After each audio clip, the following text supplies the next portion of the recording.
You missed some important news from the LGBTQ plus community this week.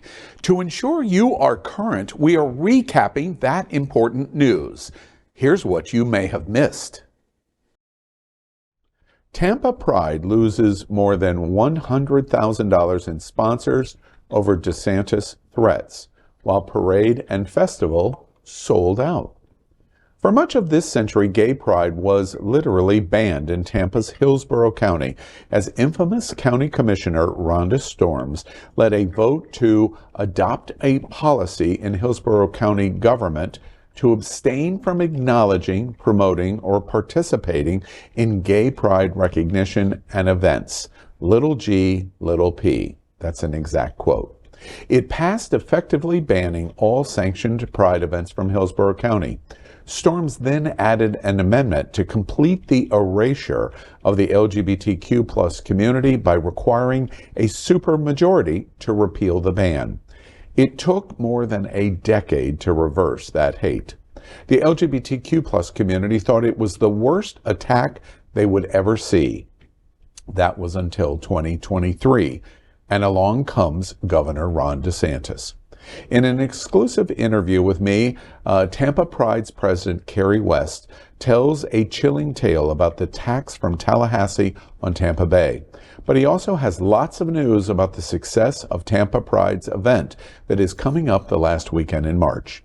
Tampa Pride is arguably one of the most successful in Florida, operating on a budget that is in the black and an amount of $470,000. A leading University of South Florida economist estimated the economic impact of 2022 Tampa Pride at nearly $4 million. Tampa Pride is historic Ybor City's largest single economic impact. In an exclusive interview with Tampa Pride's president, Carrie, he expresses regret of what he is watching from the governor's mansion. For example, he reports Pride has lost 6 major sponsors at a cash value of more than $100,000. Interestingly, they are all national companies outside of the state of Florida. West says, quote, "National out-of-state business brands have pulled out of the parade and festival because they are afraid of the politics going on in Florida. They report that they are worried about the Don't Say Gay and the growing issues over drag queens," end quote. West indicates difficulty with alcohol companies because they are particularly sensitive to Governor DeSantis' actions. He indicates his orchestrated attacks on the LGBTQ plus community and allies are creating a chilling effect on their decision-making.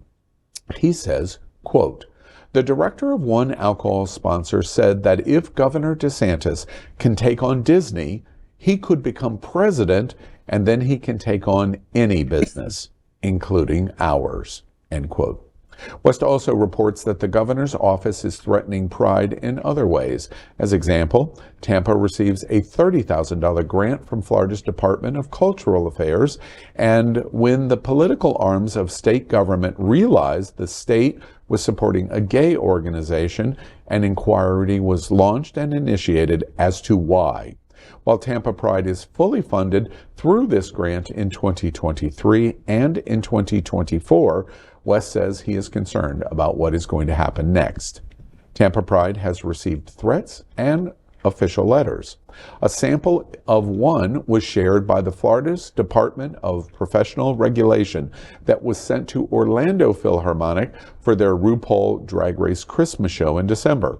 Florida is threatening to suspend or revoke their liquor license. Hate groups continue to send emails about the disruption of Tampa Pride.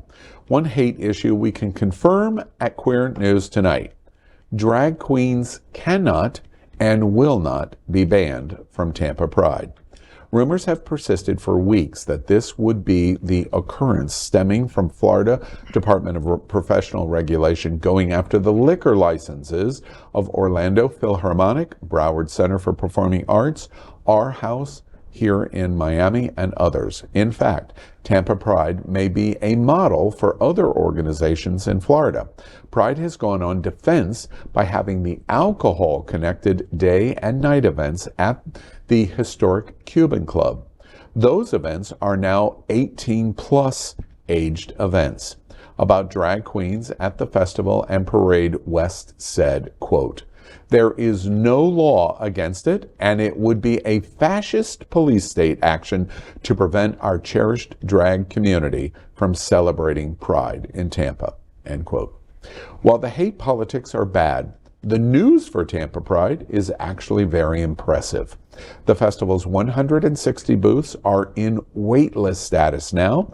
VIP is sold out, and the parade has the largest number of entries in history at 140 units and sold out on a waitlist now for the 2.5-hour parade.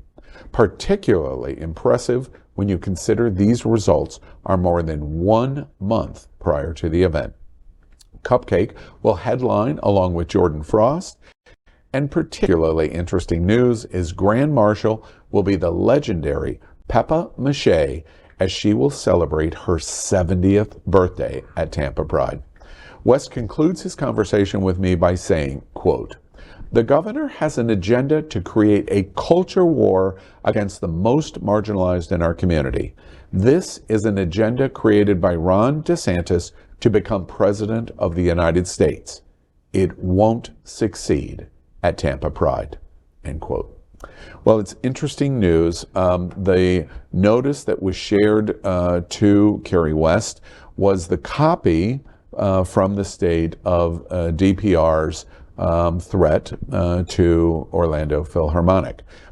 Even what happened there, what happened to Broward Center, what has happened to our house, they're all in threat status. They're in vague, we're kind of warning you and we're going to take away your liquor license, but we haven't taken any action. Why? Because we could, because there's a drag queen, and what was the drag queen, and what does it have to do with anything else? Mm-hmm. So that's the kind of threats that are going on at Tampa.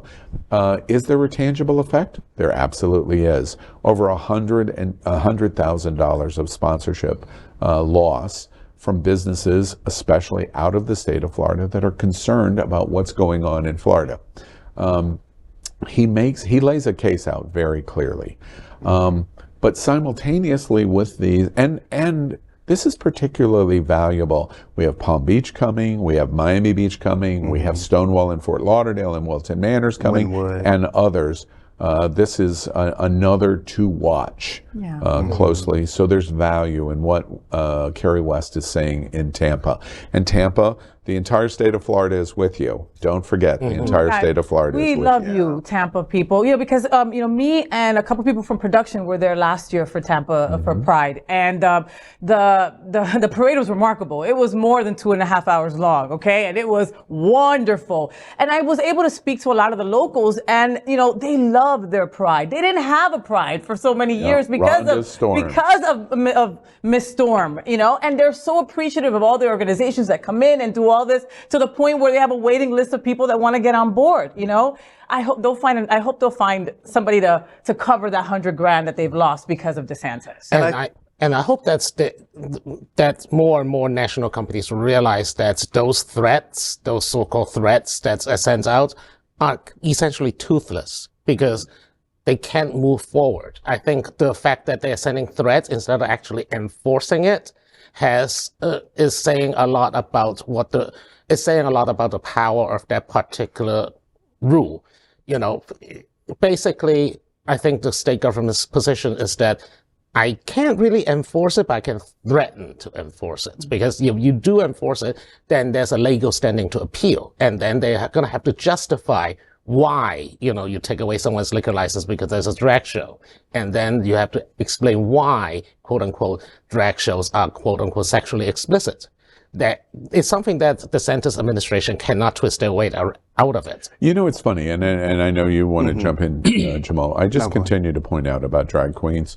R-rated movies are sexually explicit, and minors can be present for when their parents make that decision. Mm-hmm. The governor's going to have an impossible task to define why this is different than what we do in every movie theater in the state of Florida. Sorry. No. And also that fear-based tactic, it really holds no ground in Florida because Florida's biggest economy is tourism. And for Tampa, clearly this is one of their biggest pulls for tourism. So that also is something that's probably a blind side for corporations that exist outside of Florida. They're afraid, but they don't know that tourism is what attracts everything here and what grows the economy. And clearly Tampa Pride is the biggest winner here. I would love to see what other events that they have pull in $4 million of revenue. Yeah. Even though I know it's a sad thing that some of the national funders, the national sponsors are pulling out, I wish more organizations and funders would pull out of events that that are having issues with the LGBTQ community, and maybe they would see the power of the LGBTQ community and we wouldn't keep having these issues. And I also think, and I know a lot of people don't see it the way I see it, but I still feel that this is an attack on the most marginalized community, the T in the LGBTQ. There are more trans people that are being affected by this because there are so many trans people that are also drag queens. This is their livelihood. It's their livelihood. It's the way they survive. And it just seems as if you go back to before Laverne Cox, it seemed like everything was quiet. There was never an issue or a problem with the trans community. They weren't even talked about because it seemed like they were underneath the table and nobody cared anything about them.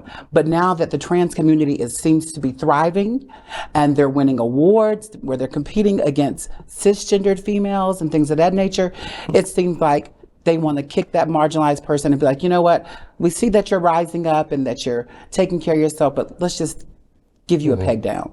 Yep. Keep watching the only television news in the world from our LGBTQ plus community and stay informed on everything that is important for and about our diverse LGBTQ plus community.